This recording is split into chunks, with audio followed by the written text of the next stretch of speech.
যারা কন্টেন্ট ক্রিয়েশনে কাজ করে তারা প্রথমে বোরখা পরা অথবা হিজাব পরা থাকলেও দেখা যায় কিছুদিন পরে তারা যখন অনেক বেশি ফেমাস হয়ে যায় তখন তারা বোরখা হিজাব সব খুলে হাতা কাটা জামা পরা শুরু করে, মিন স্কার্ট পরা শুরু করে, তারা ওড়না ছাড়া জামা কাপড় পরা শুরু করে। তারা হয়তো চিন্তা করে যে আমরা ফেমাস হওয়ার পরে এটা ফেমাস ব্যাপারটা ধরে রাখার জন্য, জনপ্রিয়তা ধরে রাখার জন্য জামা কাপড় খুলতে হবে।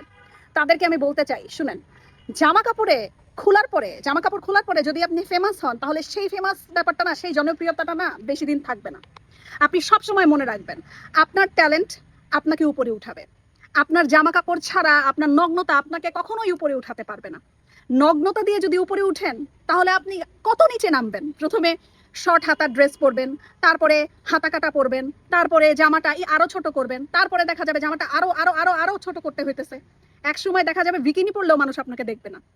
সো মনে রাখবেন, সবসময় নগ্নতা দিয়ে আগানোর চেষ্টা করবেন না, সব সময় আগানোর চেষ্টা করবেন ট্যালেন্ট দিয়ে। সব সময় আগানোর চেষ্টা করবেন মুখের ভাষা দিয়ে। সব সময় আগানোর চেষ্টা করবেন ভালো কথা বলে এবং প্রতিবাদী হয়ে। তাহলেই দেখবেন আপনাকে সব সময় মানুষ দেখবে। নগ্নতা দিয়ে আগালে সেটা না খুব বেশি দিন দীর্ঘস্থায়ী হয় না।